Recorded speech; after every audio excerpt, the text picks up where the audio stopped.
পান্তা ইলিশ খান না, সারা বছর গরিব যেটা পান্তা ভাত খায় সেটা একদিন খাই আপনি বাঙালি হয়ে যাচ্ছেন একেবারে। সারা বছর বার্গার চাবাইতে চাবাইতে শেষ। বার্গার খাওয়া দোষ কিছু না, আপনিও খান, কিন্তু সারা বছর যারা পান্তা খায় তাদের সাথে তামাশা করছেন বছরে একদিন পান্তা খায়। এই শোভাযাত্রা করলে এর মাধ্যমে মঙ্গল কামনা করা হয়। যে মানুষগুলো সারাদিন নিজেদেরকে বিজ্ঞান মনস্ক বলে, এই মানুষগুলো সারা দেশের সারা পৃথিবীর বিজ্ঞানীরা শুনে এটা আবিষ্কার করছে ওইটা আবিষ্কার করছে, আর আমাদের দেশের কলা বিজ্ঞানীরা শুধুমাত্র মুখোশ আর কিছু আবিষ্কার করতে পারে। এই যে পহেলা বৈশাখ মাত্র 35 বছর আগে এটা চালু হয়েছে ঢাকা ইউনিভার্সিটিতে। কয় বছর আগে?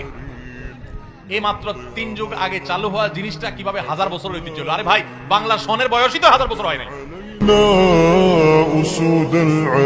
এই মিছিল করলে, শোভাযাত্রা করলে এই সমস্ত মুখোশ, পেঁচা টেচা, এই সমস্ত বানর, আপনার ইঁদুর, এটা সেটা, এগুলোর মুখোশ নিয়ে রাস্তা দিয়ে ঘুরলে যদি মঙ্গল হয়, কল্যাণ হয়, তাহলে সব বাদ দিয়া সারা বছর এই কাম করো না কেন?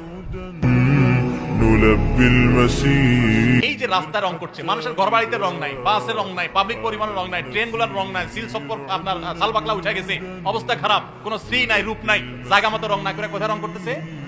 রাস্তায়। তাও আবার হাওড়ের মধ্যখানে রং করতেছে যে জীব বৈচিত্র্য ধ্বংস হয়ে যাবে। এরাই নাকি আবার কলা বিজ্ঞানী। আমরা মঙ্গল কামনা করব কার কাছে? মঙ্গলের মালিকের কাছে। কোন পেঁচা, হনুমান, রাক্ষস, খোকসের কাছে কোন মঙ্গল কামনা, কোন র্যালিতে মঙ্গল কামনা নাই। মঙ্গল কোথায়? আল্লাহর কাছে। কার কাছে? আল্লাহর কাছে। অতএব ঈমান নষ্ট করা যাবে না।